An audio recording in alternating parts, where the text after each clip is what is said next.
Welcome to Exploring Digital with Purr, a podcast for entrepreneurs and CEOs who want their businesses to benefit from a digital-first approach. Hi, and welcome to another episode of Exploring Digital with Purr. I'm joined today by Dan Maudhub from Wonderful. Hi, Dan. Nice to meet you. Hi, lovely to meet you. Very good. Do you want to tell everyone a little bit about Wonderful and your approach to agency life? Yeah, right. That's always the big question, isn't it? How to communicate an agency quickly. So we are a digital creative agency, and we help to translate brands, digital and technology activities. So often we start with looking at their brand, message, image, tone of voice, that side of things, and look at how that's lived out over their technology and digital platforms.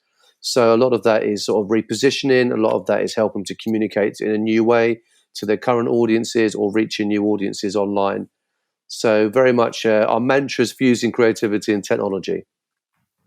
And I know as part of that you guys also have a software product that you market as well.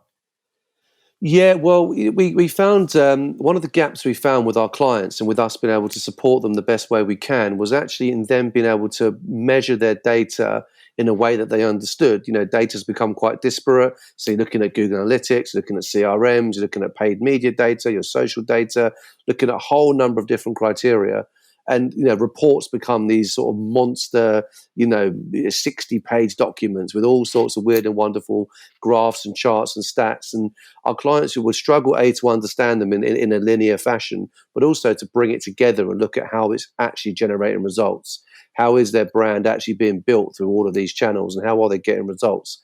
So we actually built a platform that aggregated all the data and makes it meaningful. So it makes it meaningful in a couple of ways. One is that it aligns it against set objectives. So if they're looking at engagement or awareness or obviously certain KPIs, it measures the data against that. And secondly, it brings it all together into one dashboard. So as a marketing director or a marketing manager or even at a board level, you can see all of your data performance broken down into one dashboard, simple to understand. So in some way, it's like an evolution of something like Data Studio or something like that, which does pull it all together. But this makes it meaningful, makes it relevant, brings it all into one dashboard. And we've also built a messaging system within it, which enables us to be able to communicate some insights and communicate some value to our clients in it.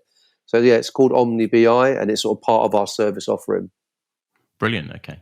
Well, it's interesting that you've taken what it is possible to pull these data sources together, but you turn that into a product and something that is specialized, I guess, and targeted for the audience is going to be delivering it to, and giving insight rather than just data. Exactly. And I think as well, what that does is it enables us to have meaningful conversations with our clients. So rather than opinions or perceptions or people really being myopic and focusing on one piece of data, so, well, this has gone up this week or this has gone down this week, we actually can put all that data in context and say, well, yes, that performance there isn't working as well as we want it. But over here, if you look at the overall results, this is what's happening. So it enables us to sort of take a much more holistic view into our clients' activities. So when we talk about building their brand, or we're talking about driving new audiences or driving engagement, we can actually look at everything in one place. And as you said, the insights then become meaningful, based on their overall performance. So yeah, it's something we offer. It's not an open market product. It's something we offer our clients. And it's been really, really well adopted so far. So tell me, what's the data been telling people over the last couple of months, where all precedent is out of the window? Yeah, I mean, look, I think it's different for every client. I think some of our obviously consumer clients that are more e-commerce based, they've got a whole different set of metrics going on. So some of our B2C clients, one of our clients, we had to double their server space in a couple of weeks ago because we're getting so much traffic and so much time on site. The time on site had increased because people have got more time. They're browsing, they're looking through things, they're looking at multiple products rather than making a quick sale. Their stats are going through the roof. Some of our other clients, particularly the B2B environment, obviously communications changed. The way people communicate, what they consume and how they consume it has changed. So what it's enabled us to do is actually look at the performance of the key areas of clients' websites. I think, like when it's sort of business as usual, it's easy to ignore the data. It's easy to go, yeah, I know that needs improving, but we're running these events, we're doing these email campaigns, we're sending out our newsletters, and business is happening. Whereas now it's forcing not just our clients, but obviously the whole industry to look at how are people engaging with us really? How is our website really performing? Are people actually able to find the content they need to find right now? Are we amplifying that content and getting it out in the right way? So, to be honest, it makes our data platform even more meaningful. Absolutely, yeah. I think it's one point you touched on. I want to come back to is the point that you've got a range of different clients with different exposures or damage being inflicted or opportunity created by this by COVID. And out of interest, has this been a point of kind of gratefulness in a way that Wonderful isn't more niche in a sense, and you didn't just go after e-commerce or didn't just go after B2B, in that you've got that diversity and you're able to, hopefully average out to a better situation than you would be otherwise? Yeah, that's a good point, actually. I mean, I think yeah, we've got a good spread of clients, and it's been interesting to see how different industries have responded and reacted to COVID-19. Obviously, certain industries, so we do some work in real estate, for example, both Yeah, B2B and B2C. Obviously, a lot of that's fallen through the floor. Having said that, again, it's with a lot of our clients in real estate, they've actually taken a look at their assets and said, is this actually what we want it to be? And also, how can we sort of innovate during this period? Can we do virtual tours if in a B2C environment? Can we go back to our longer term leads or our sort of latent leads and start to talk to them about what they're doing when it coming out of this period? So a lot of our focus has been helping our clients in the short term to adapt and to respond properly to this environment, but also to reposition themselves well for the medium term. That's been a lot of what absolutely. we've Yeah. been doing at the moment. But yeah, I mean, different industries have been affected in different ways. As I said, some of our B2C e-commerce clients are absolutely flying right now. They're having the best quarter ever. Whereas others of our clients that construction. I mentioned real estate. We've got some big manufacturing construction clients, and they've kind of shut up shop a little bit. I don't necessarily altogether agree with that strategy. I think there's a lot of things that clients can be doing in this period to position them well in the future. But obviously, marketing budgets and brand budgets get cut. So it's been challenging. It's been interesting to see how different clients and different industries respond. Our response to them has always been look at the short, medium, and long term growth. Don't just become too short term focused. But at the same time, don't just think, oh, we'll just wait till it blows over and everything will be okay. So we're trying to help our clients to maintain their share of voice, maintain their share of market, make sure that they don't lose out to their competitors in this time as well. I think it's really interesting just how quickly the situation is evolving, almost on a week-to-week basis Yeah. right now.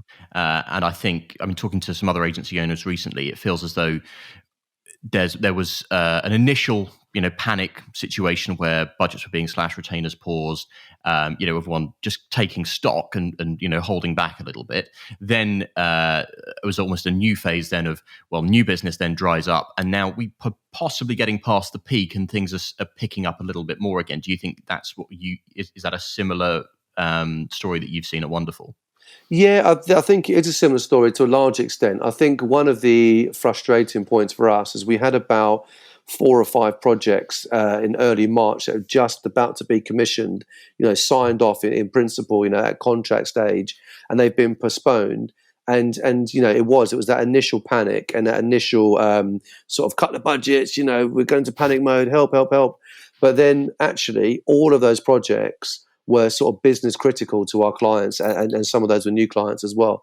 So you come off the back of it, they're beginning to go, well, actually, we still need to do this build this new website, or build this new lead generation platform, or reposition our brand this way. We actually still need that because we're still operating as a business. We still need to grow as a business. So I think that, yeah, we are seeing that, and we're still seeing a lot of engagement with both B2B and B2C brands that are still looking at their marketing strat, looking at their sort of brand positioning, looking at their content strategy, looking at how they bring all the analytics together.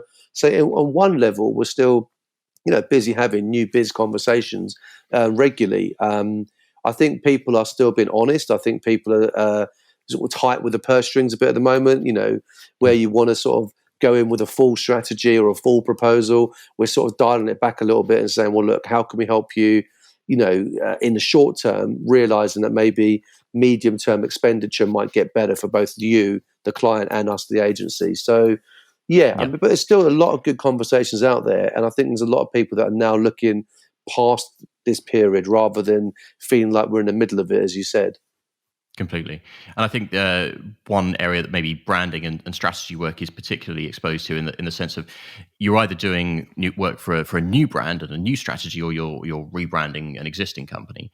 And perhaps some of the new companies, it's all on hold whilst funding takes a pause. And we're working with lots of startups at the moment where perhaps funding isn't going to be as quick or Yeah. as regular as it had been in the past, and so things slow down. Whereas there's so much opportunity for existing brands, especially if day-to-day operational business is slowed, to be able to tackle things like brand projects that have been on the hold for a while.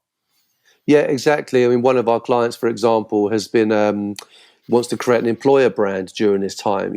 A, because it's such a key time to engage with the employers, but B, coming off the back end of it, coming out of this, they're still going to be fully functional, fully operational, and actually their values are being, and their culture is sort of being lived out right now. So they actually want to capitalize on that and actually build out their employer brand during this time. So as they then get back to the office and get back to whatever the new normal is, as everyone talks about now, that's the buzz phrase. They've actually got a really clear employer brand, what they stand for, how they work, how they treat their team, how they work collaboratively, both in the office and outside the office. So, we're doing some employer brand work at the moment for a couple of clients. We're doing quite a lot of work at sort of taking clients that were very traditional in their approach in terms of their sort of marketing and sales, very much let's go to the event, put on the event, do the newsletter, sort of standard stuff, how we can reposition those guys in a digital environment. So that's all happening now. I don't think that would have happened if we'd have just carried on BAU. They would have carried on with their events. We'd have carried on supporting them and nothing would have changed. So yeah, there is a lot of opportunity for people to look at that. Particularly those more established companies, as you said, that actually have got to look at their next 3 to 5 year roadmap. And digital and technology is intrinsically part of that. It might not be everything for some clients, but it plays an increasingly important part. And I think what COVID-19 has proved is that there's some businesses are ready and adopted remote working and adopted communication like this pretty readily, and other businesses went into a blind panic. So I think there's almost been a wake up call, I think, for some brands.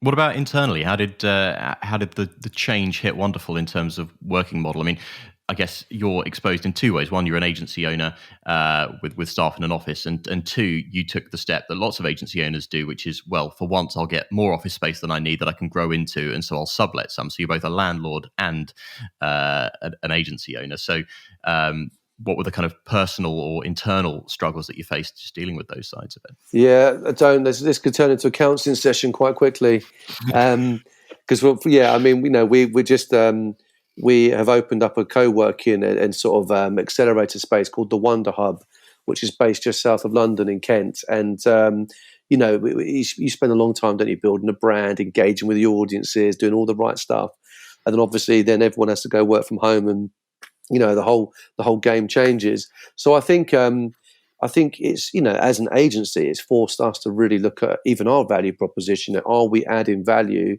to our clients and potential clients even through a time like this? And if so, how are we adding that value? So yeah, I mean, it's been an interesting sort of time and an interesting way of operating. We've been hit. I mean, in terms of our clients that are sort of working with us in the both Wonder Hub and Wonderful, they've been really good. They've been really helpful. They've continued to engage. So that's not been a problem. But you sort of start looking and think, what does it mean like long term? Do we continue to run things the same way? Do we continue to build, operate the co-working space the same way, operate the agency the same way? What ways do we need to change as well? So yeah, we've had an initial impact, but also we're looking at our medium-term strategy as well. I think it's a similar situation for the co-working office setups in a way, in that I think longer term there's only opportunity for them. because I think there's so many organizations that won't go back to a traditional office way of doing things, and I think that there's, especially as yours is suburban rather than central, that there's so much opportunity for, well, you don't want to go to the office, but you do want to work somewhere that isn't your kitchen table, so pop into the Wonder Hub. But do you think Wonderful as an agency will be more decentralized and have less of a permanent, or you won't need as much permanent office space for yourselves? Yeah, it's a good question on both those points actually. Yeah, I think the point about the Wonder Hub, being that space of flexibility to come in, have a flexible membership, be part of a community. I think and I think the word community is still hugely important. Because that's a real brand driver and a real brand value for us. But B, I think one of the things that this whole pandemic has shown is that people want community. People want to communicate, want to be part of something. So we're excited about the Wonder Hub. When it comes to Wonderful, it's been really interesting. Being honest with you, really interesting to see how our teams responded. Because there was a part of me that thinks, are loads of them just going to like working from home? Can't be bothered to talk to people. It's easier to hide behind your laptop and all that sort of stuff. But I think two things have come out. One is that our work is genuinely so collaborative because we're fusing that creative and technology and digital teams together. They kind of, that tension we have between a UX designer or a graphic designer and one of our web developers or a digital strategist, that tension, they need to collaborate, they need to talk. And so actually they enjoy that sort of collaboration point on projects and on clients.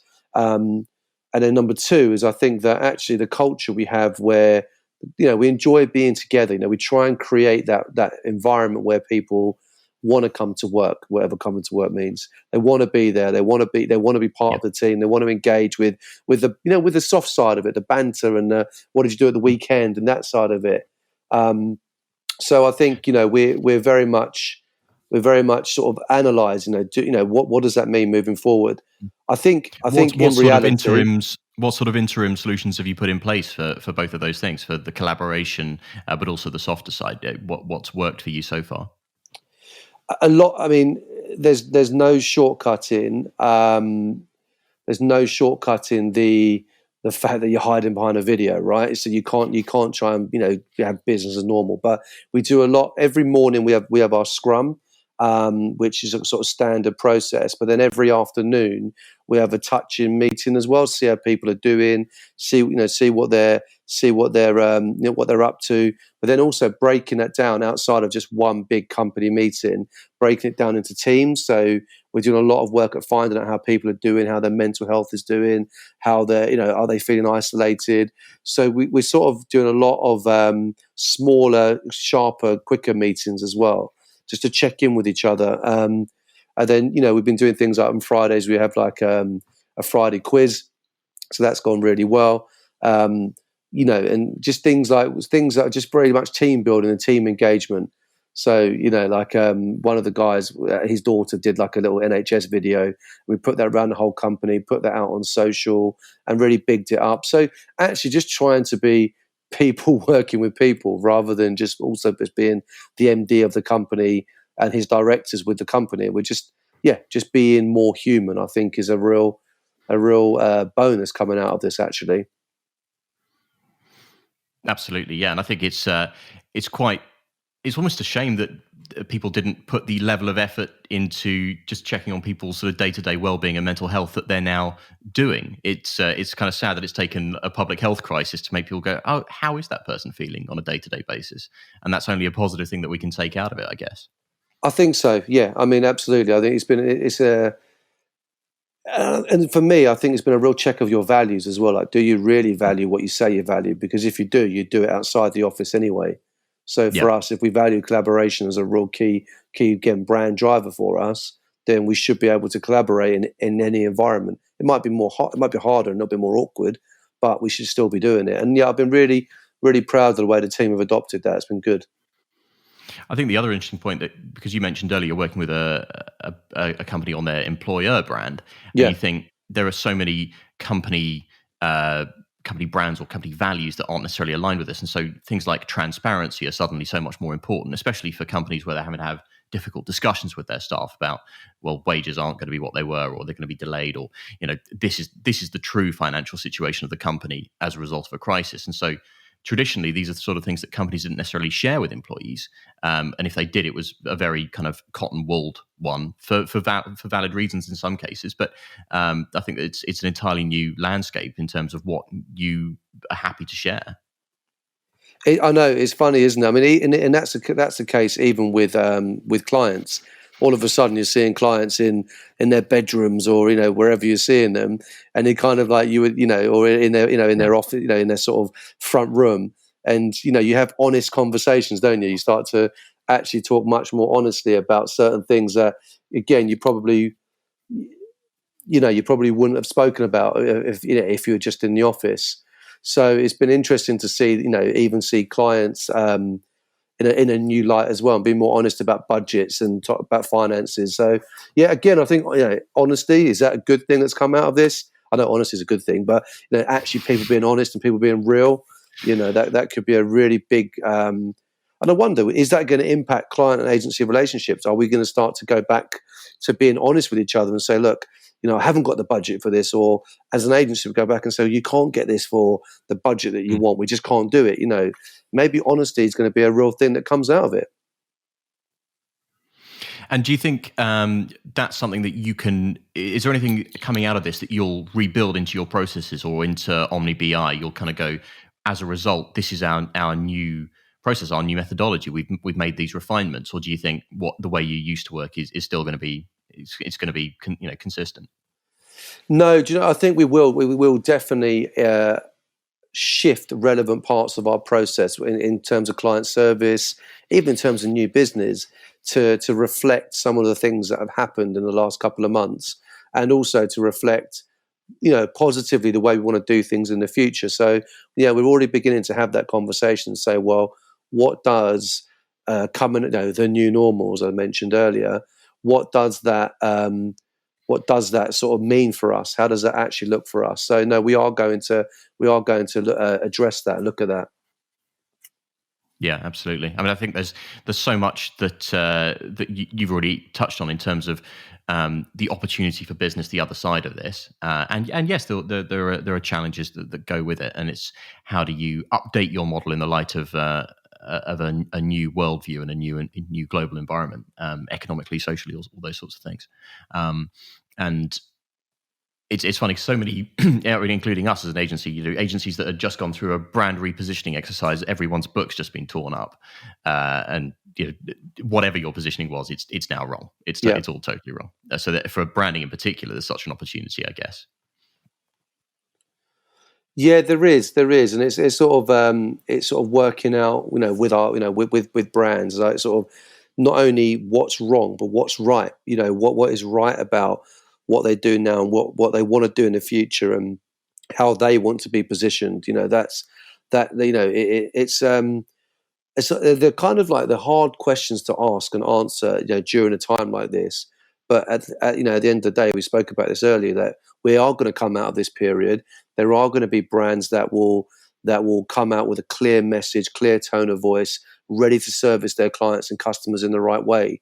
And but you're going to have to work hard at being one of those brands. You can't just ignore it. You can't just go back to doing the way things were done. You can't go back to hiding behind the old ways of doing things. If your clients and customers have moved on, you've got to move on with them and actually lead them on that journey. So, yeah, it's not a simple process, but I think it's one that all businesses need to go through. Brilliant. Well, thank you, Dan, so much for joining me today. Really great chatting about what you see foresee the future for both Wonderful and, I guess, wider client world as well. And best of luck riding out the summer, and stay in touch. Thanks, Nick. Appreciate that. Great to chat. And you. All right. Thanks everyone for watching another episode of Exploring Digital with Purr. See you again for the next one. Thanks for joining. Remember to subscribe and follow us, and to share today's insights with other businesses who want to stay relevant in a digital-first world.